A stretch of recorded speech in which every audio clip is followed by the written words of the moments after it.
Hello, my friend. This is Clyde. You can tell them the good news. We are living in exciting times. We have AI, intelligence, and advanced AI.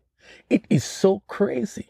I'm still trying to get used to GPS that helps me to get from one place to the next in a shorter time than normal. And as if that were not enough, there is the Miss Know It All in our house is called Alexa. Who on earth is Alexa? You call her name and ask a question, and she responds to you as if she's a real person sitting on your couch sipping tea with you. It is crazy. When the pandemic hit the world in early 2020, businesses were closed down, churches were closed down, airports barely operational, and then there was Zoom. Church services, business meetings, concerts, court trials, everything moved to Zoom. We are living in exciting times. And in the midst of all of this, there's the modern day evolution of scamming. Brilliant minds who get together, manipulate technology, and before long your bank account is empty, your phone contacts are added to the list of folks who they are scamming. Can I say it again? We are living in exciting times. Okay, Clyde, we hear you, but what is the point? Wow, I am glad you stopped and asked me that question. What are we talking about today? This ain't nothing new, and God has a plan for these exciting times. It is said that Paul the Apostle wrote a few letters while he was in jail in Rome around 65 to 67 AD, which means that was a little less than 2,000 years ago. Well, here is something he told Timothy, a young man he was mentoring in Christian service, in one of those letters. But mark this, there will be terrible times in the last days. People will be lovers of themselves, lovers of money, boastful, proud, abusive, disobedient to their parents, ungrateful, unholy, without love, unforgiving, slanderous, without self-control, brutal, not lovers of the good, treacherous, rash, conceited, lovers of pleasure rather than lovers of God, having a form of godliness but denying its power. Have nothing to do with such people. 2 Timothy 3 verses 1 to 5. Certainly he could have been in a prison anywhere in the world today, and he would be writing the same assessment about today's world. It is crazy, some of the things that people are doing these days. Evil behaviors have grown in frightening proportions all over. It is as if there has been something released in the atmosphere that has motivated people to descend into reckless, ungodly behavior. Who said anything about God? Paul did. Elsewhere, he launched a scathing discussion about rampant and shameful, sinful behavior. He spoke of people who, instead of serving the Creator, they worshipped what they created. And it seems nothing was there to stop them. He spoke about people who exchanged the truth about God for lies and found alternative items to worship instead of worshiping God. He painted a hard picture of people who felt that it was okay to practice their version of sexual immorality more like it, and considered their versions of sexual immorality acceptable, and that is because God has stepped back, as it were, to allow them to do as their sinful mind conceived.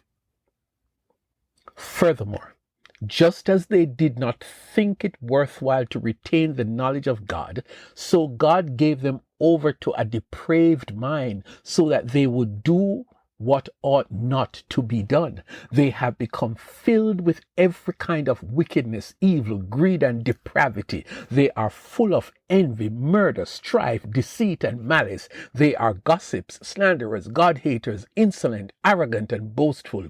They invent ways of doing evil. They disobey their parents. They have no understanding, no fidelity, no love, no mercy. Although they know God's righteous decree that those who do such things deserve death, they not only continue to do these very things, but also approve of those who practice them. Romans 1 verses 28 to 32. So what should Christians do? Should we endorse all this flood of evil in the community so that we have a peaceful life? Paul felt that in this exciting, troubling, tumultuous era that we consider a great time, he says, preach the word. Be prepared in season and out of season. Correct, rebuke, and encourage with great patience and careful instruction. For the time will come when people will not put up with sound doctrine. Instead, to suit their own desires, they will gather around them a great number of teachers to say what their itching ears want to hear. They will turn their ears away from the truth and turn aside to myths. But you, keep your head in all situations, endure hardship, do the work of an evangelist, discharge all the duties of your ministry. 2 Timothy 4 verses 2 to 5. Is this Paul guy really serious? Are you encouraging people to swim against the tide of evil forces and be preaching about Jesus and salvation?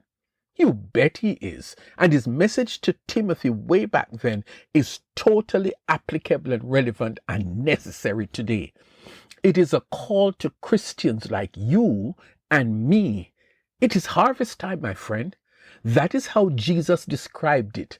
Open your eyes and look at the fields. They are ripe for harvest. John 4 and verse 35. Jesus saw the problem then, and it is even more pronounced today. He told them, the harvest is plentiful, but the workers are few. Ask the Lord of the harvest, therefore, to send out workers into his harvest field. Go, I am sending you out like lambs among wolves. Luke 20 verses 2 and 3. In other words, Jesus is calling on you, and he's calling on me and the scores of Christians around us that we are being called up for service. There is a loud announcement in the atmosphere. God is calling up Christians who know Jesus as Savior to get with the program, to start preaching about Jesus. This ain't no time to be ashamed of being known as a Christian, because today's world needs Christians like never before. And you know why? You, my brothers and sisters, you've got just what the world needs. The gospel, which is the power of God that can save people. Romans 1 and verse 16. There is a dire need for more of us to join those who are out there beating the pavement, pushing the gospel in areas where there are great oppositions. There are vacancies for us in business, politics, sports, entertainment, the health industry, technology, education, these and so many other areas which are woefully short of energetic, active Christians to penetrate these fields and carry the gospel message to people who are not coming to our nice, comfy churches next Sunday or the one after. And you must know this. It is not about tomorrow. This is a today matter. Today is the one sure time that some people might ever have to be saved. Now is the day of salvation. 2 Corinthians 6 verses 1 to 2. You don't believe me? Check out the suicide rates these days. Check the rates of murders these days. Check the number of fatal accidents on our roadways these days. It is serious, bro. It simply cannot wait, because as Jesus said, work is done in the daytime, and right now the night is just around the corner. So we ain't got a lot of time left. John 9 verses 3 to 5. I think you get the message. If you do, do not shut off this device and just keep on doing life like you were doing before now. Go today and take the gospel to someone, to some people, to people who you know, people in your family, at the workplace. Give them a chance to hear about Jesus and to hear about his power to save from no one else but you. You can tell them the good news.